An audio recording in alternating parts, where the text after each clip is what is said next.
With simple tourism जो हो रहा है आजकल।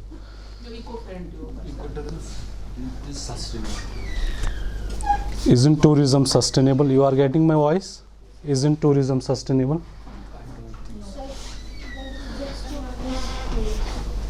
इको मीन्स एनवायरनमेंट सर, तो एनवायरनमेंट को भी बचाया प्लस हम उसमें अगर आपने लेमैन के हिसाब से, हाँ हाँ बोलो। Like in tourism only we are, मतलब our जो main focus है that is on like we are promoting tourism. We are letting Okay, we are okay. letting people visit places for tourism purpose. But in case of ecotourism, we will like focus on all the aspects. Like it should be environmental friendly. We have to like think about the waste management. We have to think about the landscape of the place and like afforestation, reforestation. For all these purposes will come under ecotourism. Okay. Tourism itself is a big industry. It has a ministry at state level, now union territory, as well as the central level. There is a ministry of tourism at the central level. That means tourism has a role in the GDP of India's economy, like agriculture, forestry, service sector, defense sector. Tourism has a role in the GDP of the Indian economy. But over the years, this tourism has led to the catastrophe of economic sustainability. Like I have said, sustainability. मगर किसकी sustainability? आप अगर notice करेंगे जो भी यहाँ पर hot spots हैं टूरिज़म के, चाहे वो गुलमर्ग हैं, चाहे वो पहलगाम है, चाहे वो सोनमर्ग हैं, they are all filled with huge infrastructure and that infrastructure belongs to tourism players जो की स्टेक होल्डर्स हैं।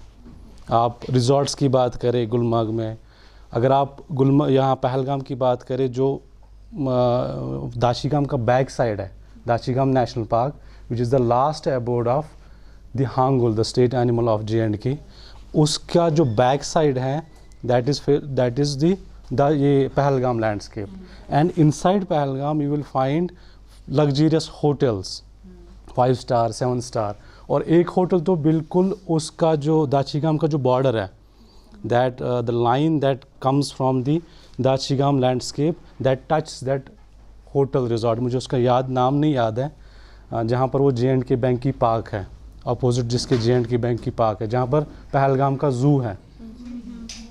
तो इतना अंदर इंसान इतनी डेवलपमेंटल एक्टिविटीज़ फास्ट पेस हैं कि ये इन्होंने एनक्रोच किया है फॉरेस्ट लैंड। अब फॉरेस्ट लैंड को एनक्रोच करना मींस एनवायरमेंटल सस्टेनेबिलिटी पर फ़र्क पड़ता है। इकोनॉमिक सस्टेनेबिलिटी टूरिज़म आपको देता है but it has led to the environmental degradation. One degradation is direct, जो इम्पैक्ट डायरेक्ट पड़ता है, second is indirect. Can you say what is direct and what is indirect? What is the direct developmental impact on the forest and indirect developmental impact? Direct impact पड़ता है जो हम construction purpose के लिए use करते हैं, बड़ी बड़ी डैम्स बनाते हैं। अगर हम सिंपली बोले land cover land use change, जो अखलाक सर जो पढ़ाते रहते हैं land cover land use change, this tourism has a direct impact on it. Earlier if you see in 90s, in 80s, in 70s, Gulmarg was full of meadows, but that meadow is now fully occupied by tourism. Tourism नहीं मतलब hotels जो वहाँ पर हैं. Now the concept has generated of ecotourism because of this environmental impact of tourism on the landscape of any particular region. और ये concept कैसे बढ़ गया? What was the history behind this? How this ecotourism developed?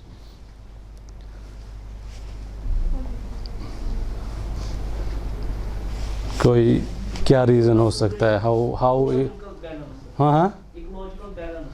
हाँ जो हम अभी बात कर रहे हैं मतलब इवोल्यूशन कैसे हुई फिर? चलो ठीक है, गवर्नमेंट ने देखा कि जो टूरिज्म सेक्टर है उसका जो बहुत इम्पैक्ट है एनवायरनमेंट पे है. Now there should come some innovative concepts and eco tourism was one of the concept. But how it evolved, ऐसा सडनली नहीं हुआ कि सडनली आप आए और आपने एक पॉलिसी बनाई गवर्नमेंट ने कि हम इको टूरिज्म पे काम करना चाहते हैं. जब से वो एनवायरमेंटल ये हुआ था क्या वो था ना जो यहाँ पे हुआ था नहीं सर जो हाँ, थोड़ा सा यूनेस्को पे ये आ गए हैं, तो यूनेस्को का ही रोल है इसमें.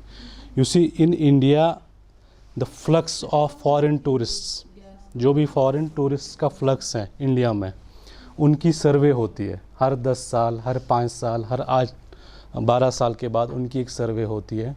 तो उनके सर्वे के हिसाब से जब उनसे पूछा जाता है कि आप इंडिया क्यों आते हैं, an American why would he come to India, what is the reason, उसके पास पैसा बहुत है, वो क्यों आएगा इंडिया. डेवलप्ड तो अमेरिका बहुत ज़्यादा है, वो क्यों आएगा इंडिया. एक्सप्लोर करना. बायोडाइवर्सिटी तो नॉर्थ अमेरिका में भी है.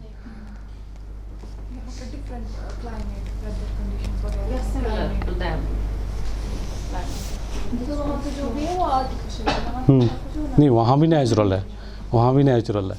एक्सप्लोर करने. Explore other parts of India को अगर बाहर जाना चाहता है तो 2 चीज़ों से जाना चाहता है. One is Taj Mahal, second is tiger. Yes, Taj Mahal, क्योंकि इंडिया पूरे वर्ल्ड में ऐसा वंडर कहीं नहीं है. तो जो उसके पीछे जो थीम है, जो थीम ताजमहल के पीछे है, how Shah Jahan built that Taj Mahal in memory of his wife, how it took almost 20 years to build Taj Mahal, how much amount was there to build the place like Taj Mahal, उसके पीछे जो थीम है उसको देखने आते हैं, उसको एक्सप्लोर करने आते हैं. Second is the Indian tiger. It has uniqueness. There are 8 species of tiger in the world, but the uniqueness of the Indian tiger, that is called the Royal Bengal tiger. It has a unique feature, a characteristic feature. Length इसकी बहुत बड़ी है, थोड़ा whitish color है, जो खाली India में पाया जाता है और कहीं नहीं. और natural conditions में, जब टाइगर को natural conditions में देखते हैं तो उसकी जो एक्सप्लोर जो वो है, जो टूरिस्ट है, उसके लिए जो पैसा खर्च करना चाहता है उसकी कोई लिमिट नहीं है. तो ये चीज़ें इंडिया को, जो टूरिस्ट का जो फ्लक्स है, इससे बढ़ गया. अब ये चीज़ जब इंडिया को पता चली कि हमारे यहाँ लोग क्यों आते हैं, ताजमहल तो ठीक ही है, लेकिन वो इस चीज़ के लिए भी आते हैं क्योंकि टाइगर को वो नेचुरल हैबिटेट में देखना चाहते हैं. इस चीज़ से यूनेस्को ने एक सीरीज़ चलाई है जिसको बोलते हैं यूनेस्को वर्ल्ड हेरिटेज सीरीज़. और उस सीरीज़ में साइट्स आते हैं, वर्ल्ड हेरिटेज साइट्स. जैसे ताजमहल एक साइट है, जैसे आगरा फोर्ट वो भी एक साइट है. लेकिन उन साइट्स को फिर जो इकोलॉजिकली, हाँ यस सिटी, तो उन चीज़ों, सपोज़ ये अब सारे जो सिटी हैं या जो कोई साइट है, ताजमहल आज से 20 साल, आज से 50 साल, आज से 100 साल जैसी थी वैसी ही है. लेकिन यूनेस्को ने सोचा कुछ ऐसी जगहों को भी वर्ल्ड हेरिटेज साइट टैग देंगे जो इकोलॉजिकली रिच होगी, बायोडाइवर्सिटी इनकी बहुत ज़्यादा होगी, जिससे क्या होगा, जो वहाँ के लोग होंगे उस नेशनल पार्क, उस वाइल्ड लाइफ सेंचुरी के आसपास जो लोग रहते होंगे, उनका लाइवलीहुड का ज़रिया बन जाए and we can save the ecology of that particular area. और ये क्यों होता था, उनको क्यों पड़ी ज़रूरत, उनके आसपास जो लोग हैं, जो लाइवलीहुड है, उनका क्यों बढ़ाना पड़ा. क्योंकि सर वो डिपेंड है ना उसी पे, उनकी वजह से एक्सप्लॉयटेशन होती है फॉरेस्ट. कैसा, किन की वजह से, मतलब गवर्नमेंट का जो प्लान था, जो इको टूरिज़म का प्लान है, उसमें जो फ्रिंज एरियाज़ हैं, जो wild life sanctuaries, national parks, forests के इर्द गिर्द जो लोग रहते हैं, उनको लाइवलीहुड का ज़रिया दे दे. उनको क्यों देना था लाइवलीहुड का.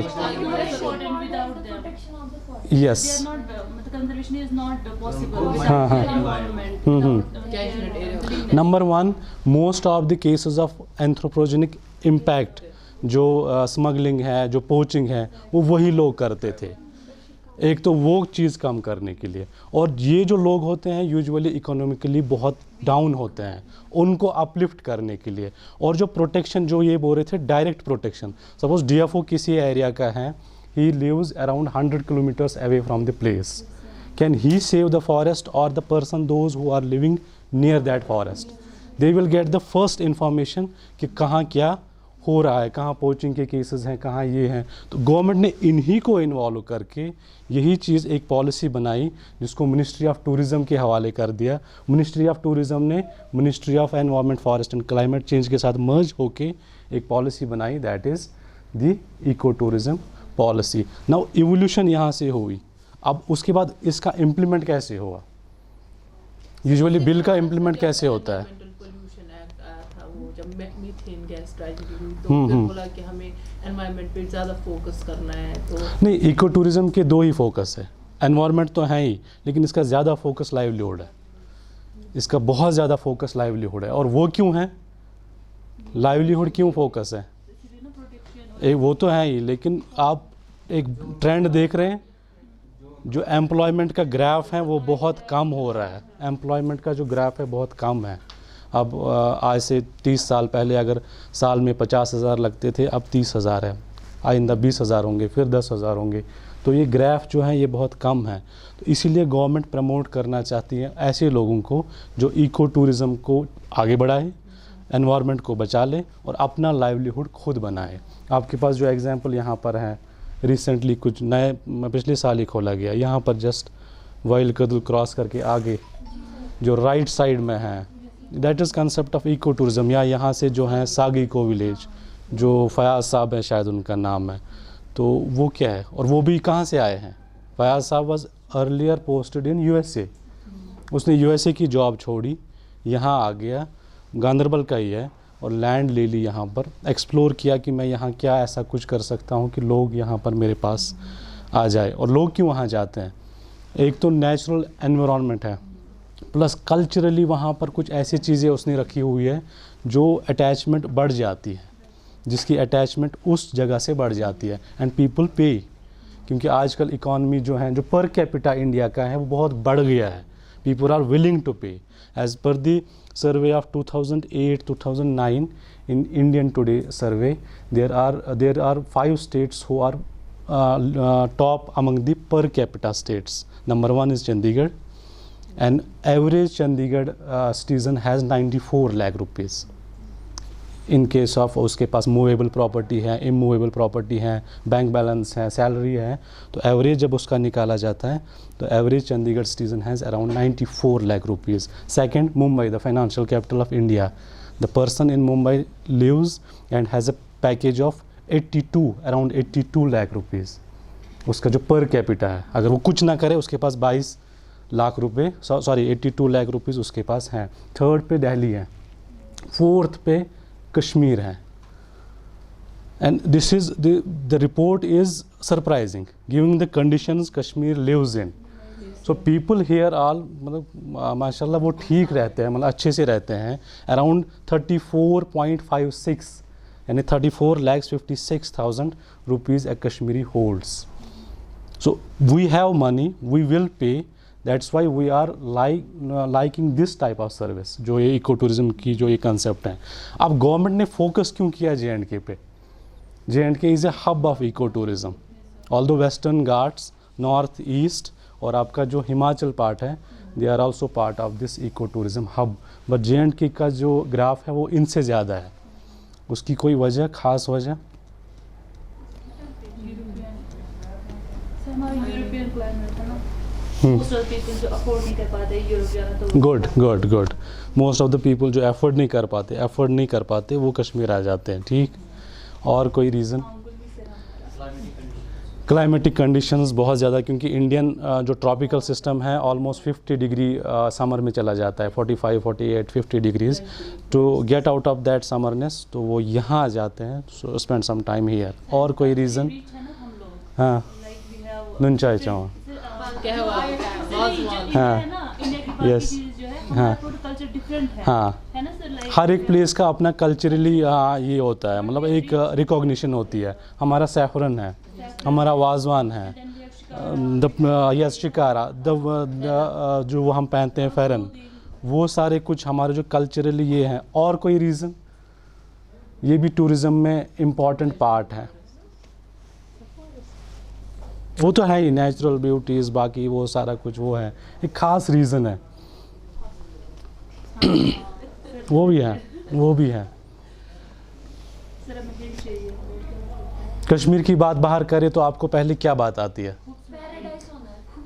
Paradise on earth. ठीक है. उसके साथ कुछ और भी आता है. Yes. Whenever you will go outside Kashmir, आप किसी से बात करने बैठेंगे. अभी रिसेंटली हम मुर्जा सर और मैं जोधपुर गए थे. While I was sitting in the flight, मेरे साइड में एक जोधपुर का ही बंदा बैठा था, एमटेक इन जियो इन्फॉर्मेटिक्स। तो उसके साथ थोड़ी सी रिमोट सेंसिंग के बारे में बात हो रही थी, वो ऐसा वैसा कुछ, तो ये नहीं चला सर, अब मैं ऐसे ही दे रहा हूँ। कोई शॉर्ट ये हो गया था, वायरस हो गया इसका, हाँ, तो अब मैं ऐसे कंटिन्यू। तो वाइल मैं उनके साथ बात कर रहा था, बहुत सारी वो रिमोट सेंसिंग की बात चल रही थी, then he got to know I am from Kashmir. Okay, the first question he said, how is the condition in Kashmir, and it is expected from you. आप जब भी वहाँ जाएंगे आपसे यही पूछा जाएगा। पैराडाइज ऑन अर्थ उनको पता है, क्या वो सैफरॉन उनको पता है, वाजवान उनको पता है, वो जानना चाहते हैं आपसे कि वहाँ के हालात कैसे हैं। This is also one of the reason people come here to explore what is actually the ground condition here, what is the ground situation here. हम मीडिया में कुछ और सुनते हैं, चलो देख के आते हैं ऐसा ही होता है कि नहीं, यहाँ आके सपोज़ वो कुछ और वो देखते हैं, तो फिर वापस आके फिर वो हाँ एडमिशन लेना है, लेकिन हालात ख़राब। ये क्वेश्चन आप हर जगह फेस करेंगे, और अगर आप इस क्वेश्चन से नाराज़ हुए that means you are weak, आपको वो सिचुएशन हैंडल नहीं करनी आती है। You have to give answer in a logical way, जो भी आपका साइड है, जैसे भी आपको ये लेकिन इमोशनली आपको अपना आंसर नहीं देना है, never, because the person who is in front of you, who is judging you by your answers, he must know that you are not giving your answer on the basis of some emotions। कोई emotion है आपका, third country का emotion है, या आपका India के साथ कुछ ऐसा कुछ है, तो वो सब चीज़ें वो नोटिस करता है। That is what gets it to him कि वो ये जो कश्मीर में एक्सप्लोर करना चाहता है। हाँ, मैंने भी यही बोला, मैंने बोला आप खुद आ जाए वहाँ। 2019 से ये जो मिथ रखी हुई है 2019 से हालात ख़राब है, अब सही है, वो पहले भी सही थे, आप आ जाए।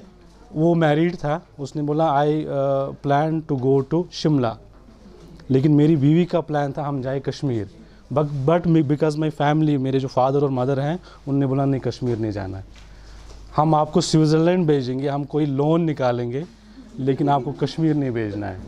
और ये चीज़ बड़ी मतलब वो सरप्राइजिंग है, मतलब इतना हम प्रमोट करना चाहते हैं हमने इको टूरिज़म को, और सडनली आपको ये चीज़ें मिल जाएंगी, तो इससे फिर आपका ड्रॉबैक हो जाता है।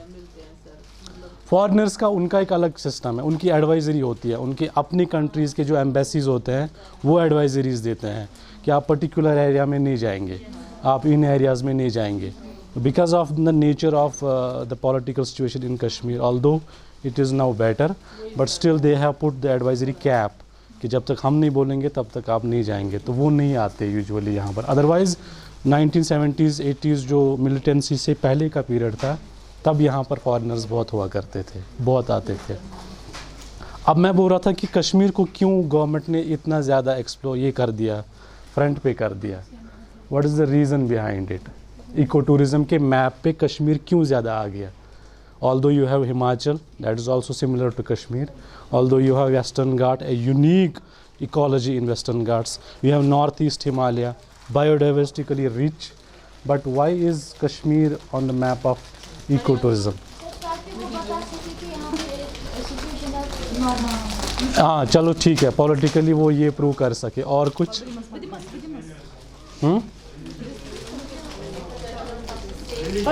रिलीजियस वैल्यू में क्या है, रिलीजियस वैल्यू में क्या है। देखो अगर आप नॉर्मल कश्मीरी भी हैं, मतलब नॉर्मल हम कश्मीरी, अगर हम श्रीनगर के डाउनटाउन में जाएंगे, we will feel a different Kashmir as compare to the rest of the Kashmir. जो भी डाउनटाउन से रोम करता है अंदर, ही और she will feel a different Kashmir. Why? Because culturally it reflects the Kashmiriness, it reflects the Kashmiriness. आपके वहाँ पर वो ओल्ड हाउस, हेरिटेज बिल्डिंग्स, वो जो दुकानें हैं उन्होंने बाहर तक अपना वो रखा होता है, वो जो छोटी छोटी लेन्स हैं, हाँ उनके वो सारा कुछ जो है that reflects the Kashmiriness in downtown area. Similarly, a person from India, when he comes to Kashmir, he has a mindset, because of the majority of population of the India is Hindu. It is a lone state of the India where the population is, majority of the population is Muslim. They want to explore the religious perceptions of this state. That is one of the reasons. Second reason, और कोई exploration की वजह?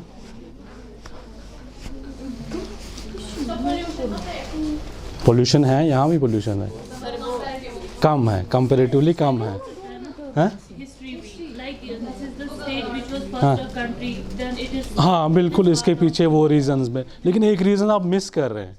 Kashmir is the only state which has 3 distinct micro climates, climatic regions. One is Jammu, that is completely subtropical. One is Kashmir, that is temperate, and one is Ladakh, that is trans-Himalaya. But you were asking about Kashmir, you were not asking about J&K, मैं पूरे J&K की बात कर रहा हूँ. तो ये सब चीज़ें उनको कहीं और नहीं मिलती. हिमाचल में जाते हैं तो उनको टेम्परेट कंडीशंस मिलेंगी, कहीं कहीं पर उनको ट्रॉपिकल कंडीशंस मिलेंगी. उत्तराखंड में जाएंगे तो उनको कम्प्लीटली सब ट्रॉपिकल कंडीशंस मिलेंगी. वो महाराष्ट्र में जाएंगे, वेस्टर्न घाट में जाएंगे तो कम्प्लीटली ट्रॉपिकल मॉनसून फॉरेस्ट मिलेगा. वो नॉर्थ ईस्ट में जाएंगे तो मॉनसून फॉरेस्ट मिलेगा. बट कश्मीर ऐसी जगह है जहाँ उनको मॉनसून भी मिलेगा, स्नोफॉल भी मिलेगा, एक्सट्रीम क्लाइमेटिक कंडीशन जो लद्दाख में है वो भी मिलेंगे. तो इन सब चीज़ों के पीछे उसी के हिसाब से है ना, फिर वाइल्ड लाइफ भी उसी के हिसाब से डिस्ट्रीब्यूट है. एग्रोक्लाइमेटिक जोन्स जो कश्मीर में हैं. हाँ, कहाँ पर? मैं यहाँ की बात कर रहा हूँ. हाँ नहीं, इंडिया में ऐसी स्टेट खाली यहाँ आपको मिलेगी जहाँ सब ट्रॉपिकल कंडीशन से आपको अप टू लद्दाख जो कम्प्लीटली अल्पाइन है, तो वो आपको यहाँ पर मिलेंगे. हाँ यस, बाहर एक पर्टिकुलर. उसके बाद एक और कंसेप्ट है इको टूरिज्म के पीछे, that is the particular flora and fauna. कोई भी कहीं पर जाए वो किसी पर्टिकुलर फ्लोरा, जैसे हम टाइगर की बात कर रहे थे, बंगाल में जाएंगे तो we will seek to explore royal Bengal tiger. आप ग्रेट हिमालयन नेशनल पार्क में जाएंगे, that is in the, where is Great Himalayan National Park? नहीं, वो तो हिमस तो लद्दाख में है. Great Himalayan National Park, that is Valley of Flowers. Uttarakhand में वैली ऑफ फ्लावर्स है. आर यू PhD MSc हो ना आप, और फॉरेस्ट में चलो उनको छोड़ देंगे. हैं? Where is Great Himalayan National Park located?